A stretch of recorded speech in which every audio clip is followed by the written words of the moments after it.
ஏதோ ஒரு கொட்டுல சாமி வந்துருச்சு அங்க எல்லாம் மாறிடுச்சுன்னு சொல்றீங்க. ஆனா மத்த கொட்டுக்கெல்லாம் சாமியா வருவாங்க, நம்ம தானே பண்ணணும். இதையெல்லாம் கேட்டுதான் நீதி அரசர்களும் வழக்கறிஞர்களும் கோரிக்கை வச்சிருக்காங்க. அவங்க கோரிக்கையை உடனே நிறைவேற்றணும்னு எதிர்கட்சியான நாங்களாம் சேர்ந்து இந்த அரசுக்கு வலியுறுத்துறோம். அமைதி அமைதி, கொஞ்சம் நிறுத்துங்க ஐயா. நீங்க கேட்ட கேள்விக்கெல்லாம் அரசு சார்பில் மாண்புமிகு சட்டத்துறை அமைச்சர் பதில் சொல்வார்.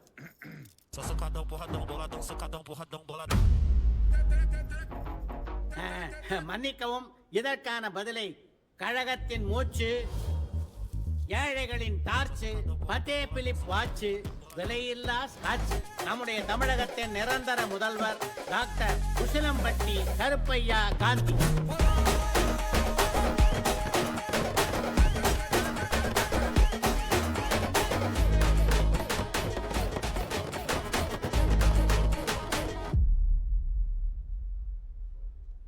பேரவை தலைவர் அவர்களே, நிறைய நைட் எனக்கு தூக்கமே வராது. தமிழ்நாட்டை தனியா நம்ம மட்டும் எப்படி காப்பாற்ற போறோம்ட்டு. ஆனா எதிர்கட்சிகளுக்கு ஜனங்க மேல இருக்கிற அக்கறையை பார்க்கும்போது தமிழ்நாட்டை காப்பாத்திடலாம் போல இருக்க. 1958 இருந்து இப்போ வரைக்கும் 8 முறை லா கமிஷன் அமைக்கப்பட்டிருக்கு. ஆனா ஸ்டேட் கவர்மெண்ட், சென்ட்ரல் கவர்மெண்ட்னு எந்த கவர்மெண்ட்டும் நீதித்துறை கேட்டதை பண்ணியே கொடுத்தது இல்ல, பரிசீலனையிலேயே வச்சிருக்காங்க. ஏன்? குட்கா வைத்தது, கிட்னி தின்னது, போராட்டத்தில் சுட்டது, லாக்கப்ல சேர்த்ததுன்னு இங்க இருக்கிற நம்ம ஆளுங்க 234 பேர்ல 170 பேர் மேல கேஸ் இருக்கு.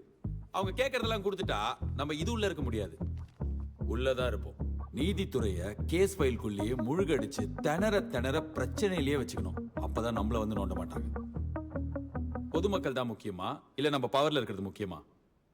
சோ நீதித்துறை கேட்கறத நிறைவேற்றலாமா வேணாமான்னு ஒரு ஓட்டெடுப்பு நடத்திடலாமா பேரவை தலைவரே? உறுப்பினர்கள் ஓட்டு போட்டு தங்கள் எண்ணத்தை தெரிவிக்கலாம்.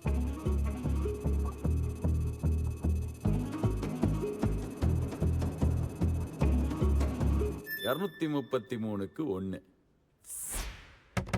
பரவாயில்ல, ஒரு நல்லது நடக்கணும்னா எதிர்கட்சிகளும் ஆதரவு தெரிவிச்சிருக்கீங்களே.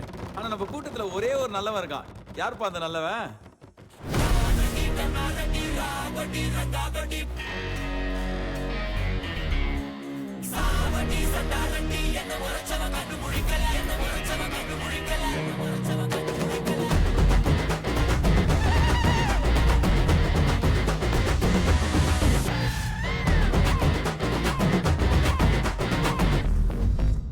நல்லவன் இல்ல, கெட்டவன், செம்ம கெட்டவன்.